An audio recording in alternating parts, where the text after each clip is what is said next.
In this video, what we're going to discuss is something that I call content transfer, or basically content management. And there are basically four ways that you can do that. One, the very first way, which is probably the easiest way, is your cut, copy, and paste. All right, so let's say, for example, if I select this item right here, and then I want to cut it, and I want to put it on another page, I'm going to go to page 2, and I'm going to paste it here. I've just transferred this item from the first page to the second page. All right, so let's do a Command Z so we go back. But the only problem with the cut, copy, and paste is when you cut something and then you cut something else, the first thing that you cut is gonna go away. So in other words, it may not be the most efficient way to transfer content. For example, let's say I cut this item again, I cut this out, but then say I want to take this item here and I cut this out. Well, guess what? The first one that I cut is gone, and it's been replaced by the latest thing, the last thing that I cut. So again, this may not be the most efficient way to do this, but it's something that we could do very quickly to move and transfer content from one page or from one location to another. The next up is something that is called, and we went over this earlier, it's called creating a snippet. So let's say, for example, if I were to select these two items right here, and then I were to export them out, I can say File, Export, all right? And then what I'm going to do is I'm going to export this out as a snippet.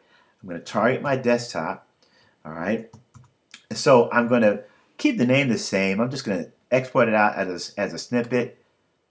Okay, I just exported it out. And then let's say, for example, if I go here to page 2, all right, I can say File, Place, then I can navigate my way to that snippet right there. It's an IDMS, all right, and then I can open it, and then I can bring it in. It's going to come in. We would put it in much like you would put in, an image, but it's actually live InDesign content, and that is something that you can save. And you can take it anywhere at any time and just bring it into your InDesign document. All right, so that's that. And then there is also something that's called the Content Conveyor, which is the third tool down in the toolbar.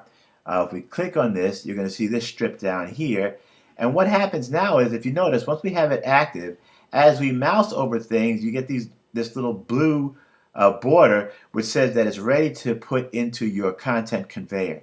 So let's say if I click on this, you can see I've added it to the content conveyor. I click on this, I've added it to the content conveyor. So now let's say, for example, I go down to page 2, all right, I double click on page 2. Now I can, if you see this icon that has the content out, I click on that, and then I can click here, and click here, and the content goes away. So now this is almost like cut, copy, and paste on steroids.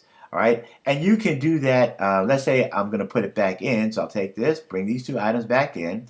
All right, and then I go to another document, a blank document. I'll do this, and I can do this again. I can say, it's going to copy, or and put it's again. You can take the content from the conveyor and put it anywhere on your document. Now the problem with this, or any other document in InDesign, the problem is this. With this is when you quit out of InDesign, then whatever's in the content, much like cut, copy, and paste, whatever is in the content conveyor goes away.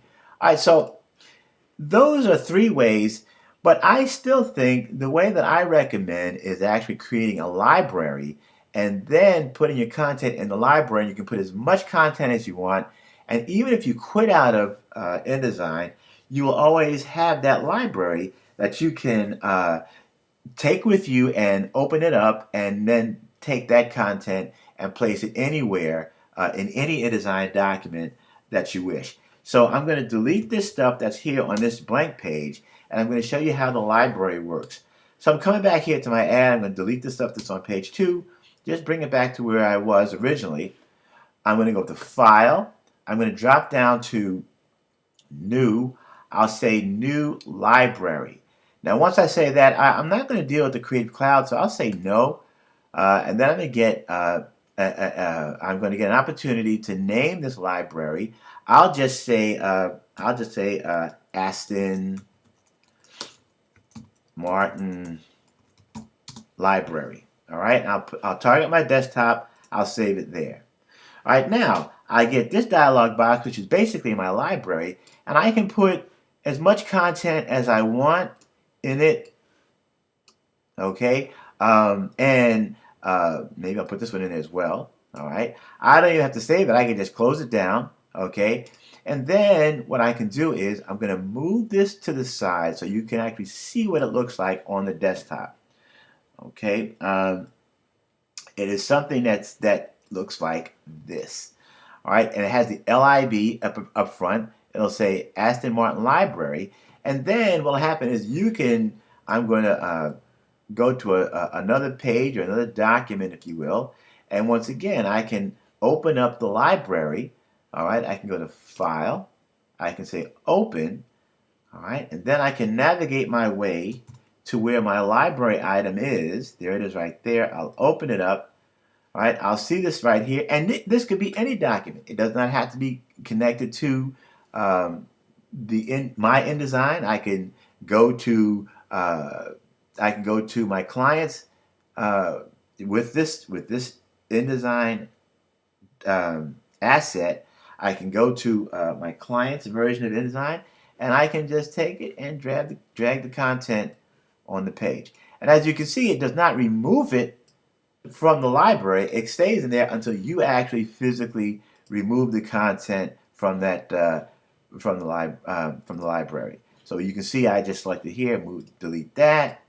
All right, I'm going to delete that, and then I will delete this, and my library now is clean. So anyway, those are basically the 4 ways, and I recommend the library option that you can control content in terms of content, what I call content transfer. So that's the review. You have cut, copy, paste is 1, snippet 2, the content conveyor 3, and the one that I recommend is the InDesign library.